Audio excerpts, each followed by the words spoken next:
A house is made of wood and stone, but only love can make a home. Welcome to the RepcoLite Home Improvement Show, helping you make your home into one you'll love even more. Here are your hosts, Dan Hansen and Betsy Thompson. Well, happy Saturday, everybody. Happy 4th of July. Hopefully you have great big plans for today, and we thank you for starting the day with the RepcoLite Home Improvement Show. We've got a lot of cool stuff planned, but before I tell you what's coming up, I do want to get to a story, something that happened to me over the course of this week. And I guess I should mention the fact that, of course, obviously, Betsy isn't here today. She's recovering from her surgery, and hopefully she's back soon, because this is very strange to be doing this with nobody else to respond to. But anyway, she would appreciate this story. I hope she hears it. So Betsy, if you're listening here, I wish you were here to respond to this, but the kids and I have been taking bike rides every morning at 5:45 a.m. That's what the kids want to do. They want to get up at 5:45, make coffee, and then put it all in a backpack and a thermos, and then pedal somewhere and find a picnic table and then sit there and have coffee. But the other day, I'm pedaling around. I'm without my glasses. So when I don't have my glasses, everything is a blur. I don't see a whole lot. And as we're going, I can see this creature on the path ahead of us, like a cat. And so I told the kids, there's a cat up ahead. Well, they all screeched to a halt. I heard them, the gravel under their tires, and I heard them yelling something, but I kept pedaling towards the little creature. And I noticed the creature was making moves towards me. I figured it was a very friendly cat. And then all of it came together. Their screams and the creature came into clarity, as I got close enough to see, and I realized it was a skunk in the middle of Zealand. I never expected to see a skunk, but let me tell you, the absolute sheer abject terror that took place at that moment. All I could think about was having to take a bath in tomato soup and realizing that I don't have enough tomato soup to really get much of anything washed. I've got 3 cans. How far is that going to go if I've been sprayed head to toe by a skunk? Anyway, I averted the skunk. I survived the experience. But I kind of wished when it was all over that maybe somebody had been sprayed, because I think it would have been funnier. But I'm glad it wasn't me. I guess that's all I can say. Anyway, that was my big news for the week. Like I said, it's more fun if Betsy's here to make fun of me during it, but we'll just have to imagine that in spirit. Now, coming up on the show this week, we're going to talk about Thomas Jefferson, interior designer, and then we're going to talk about Benjamin Franklin, some history of the man, and then some home improvement quotes from him. But right now, let's transition into an old segment about Yankee Doodle, and it will reference the music that started the show. Yankee Doodle, right? Yes. It's the quintessential. Yeah, kids learn it when you're like in elementary school. Right. Yeah. And I remember that. Mm-hmm. And one of the things that I remember... Yes. And maybe I was just dumber than most of the rest of the children, which is entirely possible. Let's just leave it there. It's possible. But anyway, every time we had to sing this little song, in my head, I play through the line. I can't remember the line. Stuck a feather in his cap. Went to town riding on a pony, stuck a feather in his cap, and called it macaroni. It made no sense to me. Makes no sense at all. All I could picture is he's running around with macaroni and cheese on his hat. I think most kids think that is the point. Right. Well, the thing is, we did a little research, and again, maybe we're dumber than most. Maybe most of you already know this, but there's a whole history behind the song, and there's so many interesting things. Like, first off, the song, while it is considered quintessentially patriotic, was actually created for the opposite purposes. By the British, right? I mean, or they took the song and put their own lyrics to it to make fun of the colonists who were at war. Because that's what you do. I mean, you kill people, but you also make fun of them as much as you can. Them to make or them you feel make really fun of bad. them first, and then makes it easier. I think that was the plan. Right. But anyway, so what does this mean? Yankee Doodle. Okay. Well, first off, Yankee, of course, we know where that comes from. Doodle was just meant to be some kind of country bumpkin. That's where that comes from. Yeah. So he goes to town, and he's riding on what, Betsy? A pony. A pony. Not a real horse. No. Remember a little pony. How many times do I talk about riding anything, and it's always a pony? Right. That's what I always think of. Yes, it is. So yes, this... Generally a miniature pony. Well, they're the only ones that I can get on without needing a box to get up on them. Right. Anyway, so he's riding to town on his Shetland pony, and he sticks a feather in his cap and calls it macaroni. All right, so that's where it kind of breaks down. But what's interesting is that In Britain, in Europe, there's this point where this coming of age thing during this time period where young men or the young people would travel the world. Yeah, and they a grand tour. Right, a grand tour is what it was called. They will come back, and now they're appropriating lots of different fashion elements that they've seen throughout their travels. And it's basically their way of demonstrating how worldly, how sophisticated they are. Right. And the thing is, what they did was they really, really dandied themselves up. Yes. Right? So great big wigs and big fluffy clothes. I mean, picture the French Revolution stuff, the elite, the monarchy with all the makeup and the powder and all of that. That's what they're starting to do. There's this movement in Britain that this is happening. And it was very shocking, for the rest of the Brits. Yes. They see this group, these young people. What are they thinking? Fancy get up. Well, anyway, what they eventually came to be called was the macaroni. Right. I think part of it was because that was one of their favorite foods that they came up with, right? I think I read that. Yes. Anyway, whatever the reason for the name, that's what they're called. Yeah. So, back to the song. Yankee Doodle sticks a feather in his hat. He can't get all fancy. Right. And he thinks that he's macaroni now. He thinks he is the elite. He thinks he's been on the grand tour and he's sophisticated. Right. It is a complete slam of who we are. So that's where the song comes from. Right. But what's really fun is this funny little twist, this little irony that history has a way of bringing about. Right. Is when Cornwallis surrenders to Washington at Yorktown in 1781. He's greeted by the colonists singing this song because we adopted it at that point. Right. And we completely appropriated it and threw it back in his face when they surrendered. Well, apparently How awesome is that? We appropriate a lot of songs because if you think about, if you have ever heard the song that they play in Britain, God Save the Queen or God Save the King, depending on what they have, it's a song from 1741, something like that. Well, if you think of patriotic songs and start singing to yourself, My Country 'Tis of Thee, you will find that they have exactly the same tune. Did we steal that on purpose? Well, the gentleman charged with writing the lyrics to that song in 1831, almost 100 years after the tune was put out there, he did not know that was the song that they play for British royalty. Oh, he didn't know. That's even better. He did not know.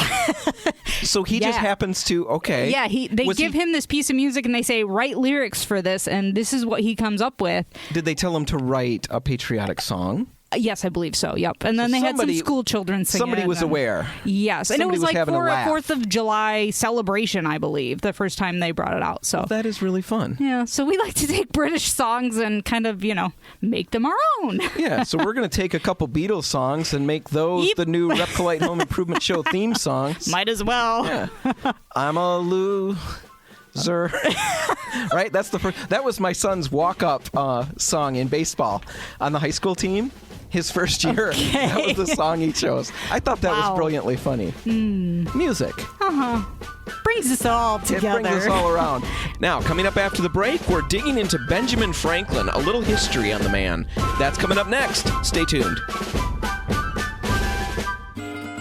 Helping you turn your house into your dream home. This is the RepcoLite Home Improvement Show, presented by Benjamin Moore on News Radio Wood 1300 and 106.9 FM. Well, welcome back to the RepcoLite Home Improvement Show Holiday Extravaganza, the 4th of July blowout. I don't know if blowout's the right word. That doesn't really sound like a positive. Blowout. No, I can't think of being a parent. One thing comes to mind when I think about blowouts.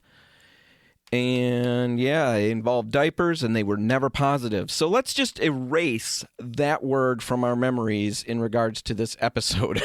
Let's not have this episode be a blowout akin to what parents are accustomed to dealing with. Let's just make this an extravaganza and call it that. So, 4th of July. Extravaganza with the RepcoLite Home Improvement Show. We started talking about Yankee Doodle and the story behind the song. So, not a whole lot of home improvement stuff in that, but maybe some historically interesting things. Now we want to dig into some Benjamin Franklin historic quotes that can be applied to home improvement stuff. And I'm going to get to that in the next segment because right now I want to kind of build on Benjamin Franklin and just basically refresh our minds about who this guy was. Because really, of all of the founding fathers, and for me, the Revolution, all of the history around the Revolutionary War has always been some of my favorite history. The characters are so vivid, so bigger than life. George Washington, John Adams, Samuel Adams, Benjamin Franklin, Thomas Jefferson, all of those people were just so monumentally important, and the brains that they had, the foresight to see, to have this vision of what a country could be, and then the ability to work for that, to sacrifice for that, to fight for that, and then to craft that vision and basically lay the groundwork for what we have today. That's just really stunning. The whole thing is stunning to explore and study. And Benjamin Franklin, amongst all of those giants, has always been one that, for me, is bigger than all of them. In my mind, he always stood out above all of them just because of everything the guy did. So, Benjamin Franklin, he's described by a noted historian, Perry Miller, as the most massively symbolic figure in American history. Now, we've all heard of him, like I said. We know something about him usually. Almost all of us do. But here's a quick refresher on the whole scope of his life. He was born in Boston in 1706. We always associate Philadelphia with Benjamin Franklin, but he was actually born in Boston. He was the 15th of 17 children. 15th of 17 children. His father made candles and soap. And of all of the crafts or the trades at the time, that was one of the lowliest of them all. Benjamin Franklin actually apprenticed under his father for a while. Not very long, but a little bit. Now, one other note before we move on to some of his accomplishments. He was born in an age where the firstborn son was a big deal. That was the son who had the way paved ahead for him a little bit. And Benjamin Franklin noted in his autobiography that he was the youngest son of the youngest son, 5 generations running. So not just the youngest son, but 5 generations back, the youngest son of the youngest son. So if anybody had the deck stacked against him a little bit, maybe we could say Franklin did. Now, he started with little formal education. He started school when he was 8, and he ended it when he was 10. So that was the limit of his formal education, 2 years. He was an avid reader, and he taught himself to be a writer.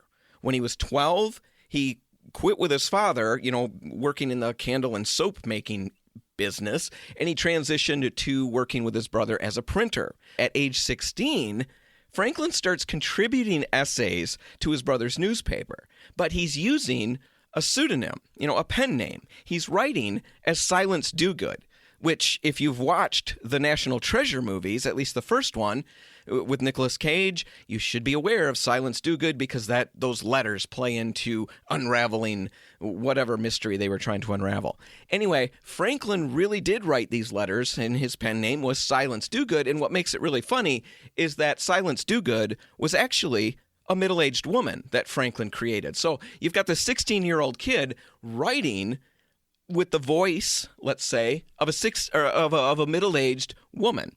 Hilarious stuff, really, when you think about it. It's starting to show his humor and his wit already at that point. Now, it's not long after that he opens up his own printing shop in Philadelphia, and then he eventually goes on to publish what became one of his more famous publications, Poor Richard's Almanac. Now, Franklin was constantly working to improve himself and his adopted city of Philadelphia, where he had settled. He launched a lending library. He worked to establish a hospital and a college. He worked to create pensions. He built institutions for the mentally disabled. He did all of those things, working to better himself and his community. He was also, as most of us are aware, a scientist and inventor. We know about the experiments with the kite to prove that lightning is electricity. There were maybe safer ways that had been done in the past, but he really jumped in with both feet when he threw a kite up into there. He invented lightning rods to prevent fires and all of that. He charted the Gulf Stream. He invented the Franklin stove. He invented bifocals. And, this was kind of interesting, he invented a musical instrument called the glass harmonica. And basically what it was is he had noticed how people would use glassware at parties or events, at dinners, to make sounds. You wet your finger and run it around the rim of the glass and it makes a sound.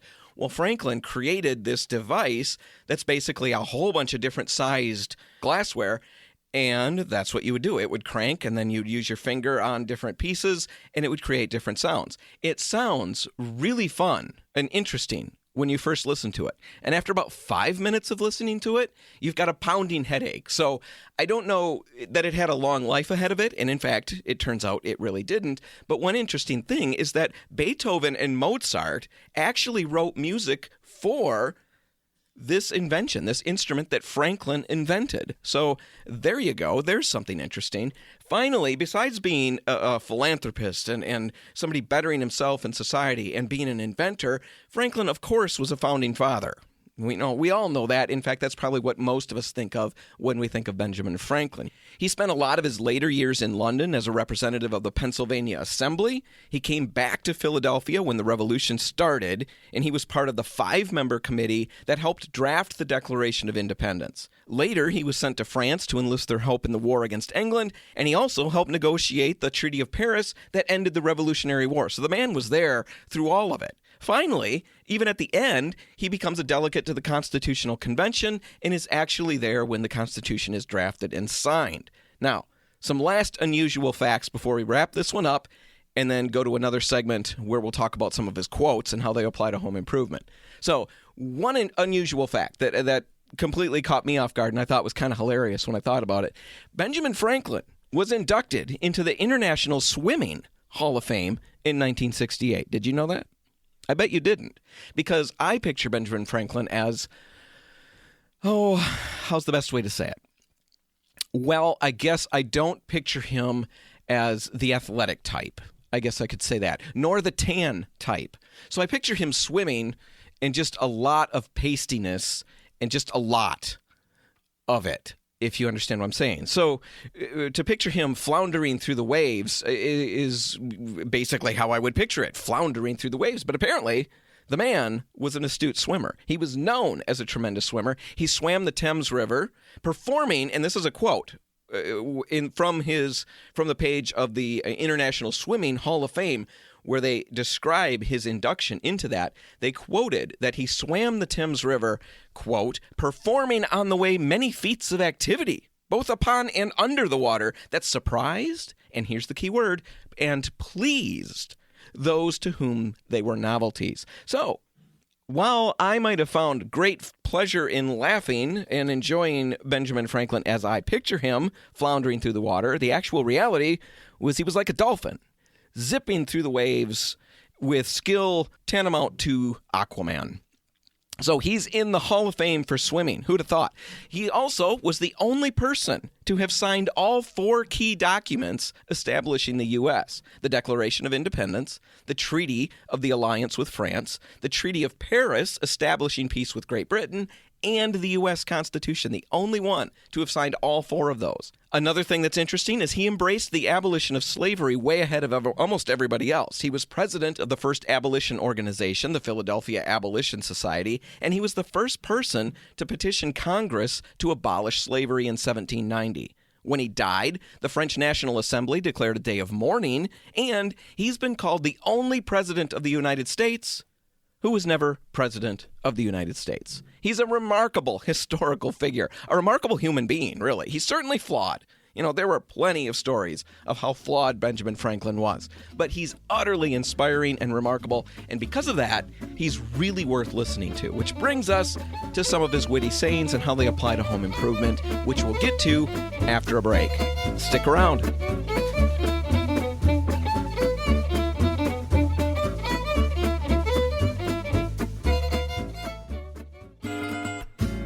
If you want to take your DIY skills up a rung, the RepcoLite Home Improvement Show is here to give you a boost on News Radio Wood 1300 and 106.9 FM. And we're back, and I have no idea if you can hear this or not. In fact, I suspect that you can't, because it normally seems that the sound doesn't carry all the way through the microphones and into your homes, which, let me assure you, is a blessing for you all. For me, I am in a studio that is right next to a wood shop, and normally we're able to work things out so that there's not the sound of a wood shop in full operation going while we're trying to record a show. Well, today is not one of those days where we were able to work that out. We've got a guy working furiously to create sales counters and some storage cabinets and stuff for our new Byron Center location.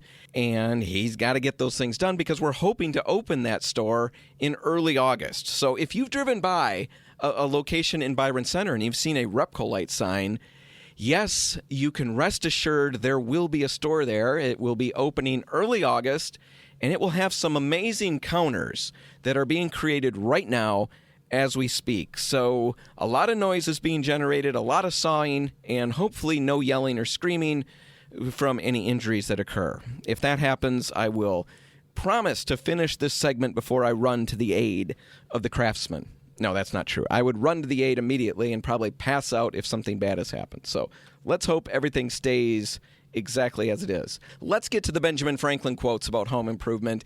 And before I get to the first one, I just want to mention that there's an article that I found that gave me this idea. And while all the quotes were different from the ones I'm going to talk about, it was still the idea that got me going. I'll put a link in the show notes if you want to check it out. The first quote, "Tell me and I forget, teach me and I remember, involve me and I learn."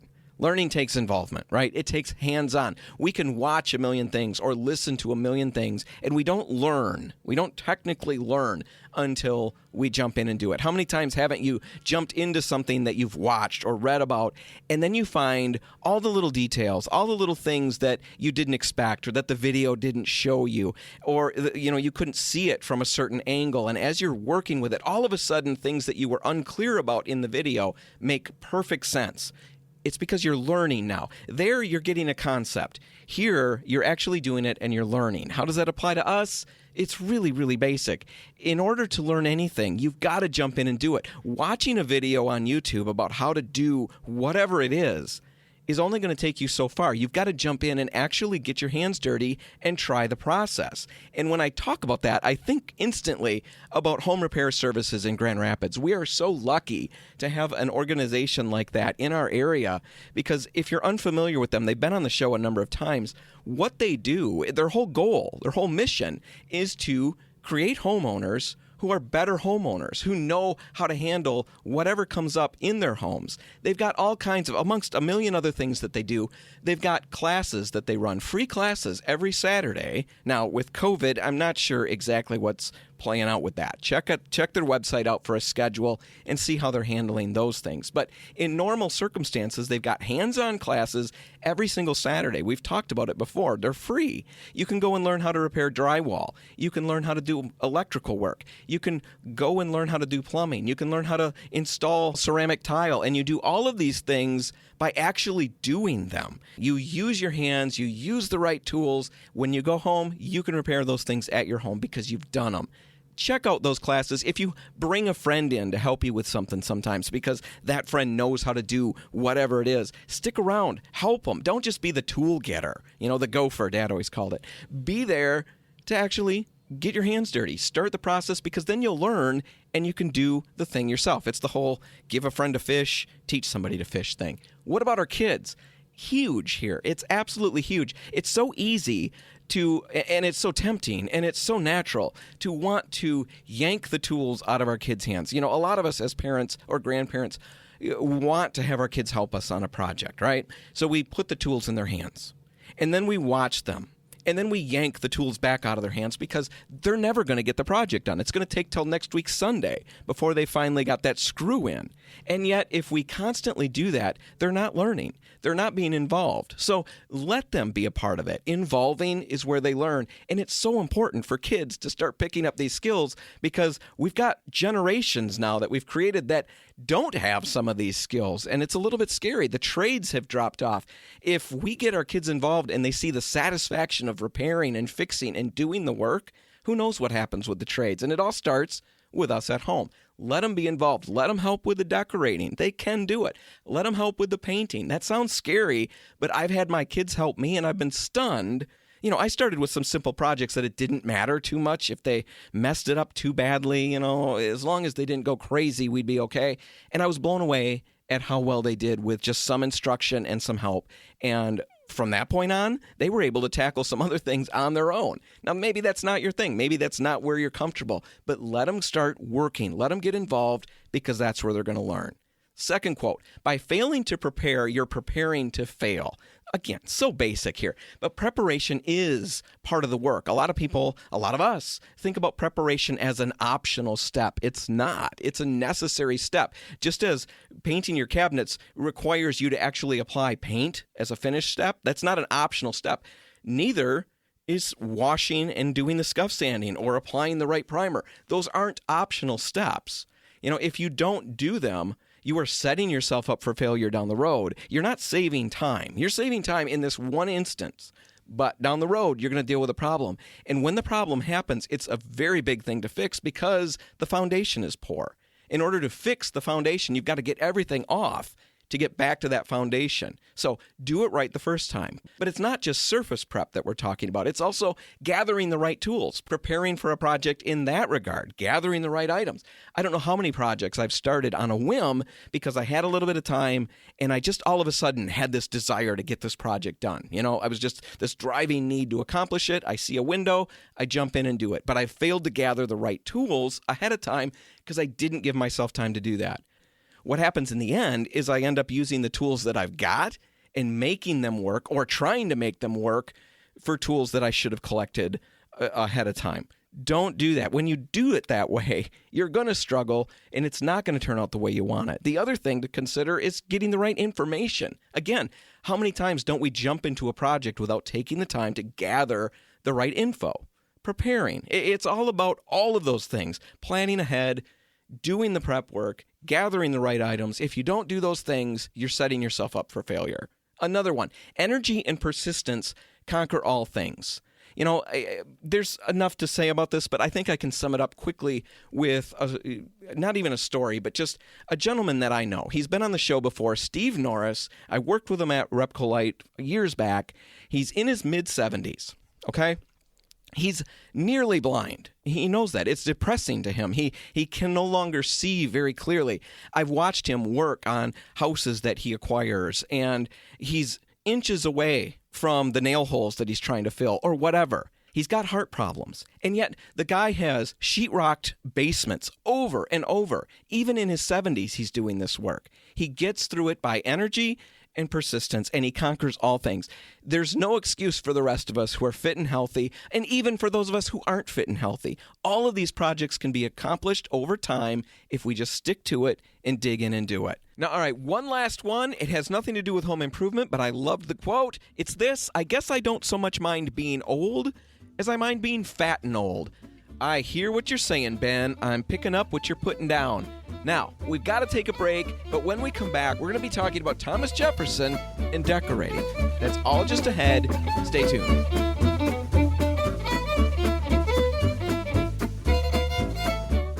Yeah, Thomas Jefferson was also an architect and designer. Mm-hmm. He took over 40 years to complete his home, Monticello. So apparently he was slow at it. No. Wait, I found this great quote for him. Putting up and pulling down is one of my favorite amusements. And he said that in regards to his home. Yes. So I bet his wife loved that.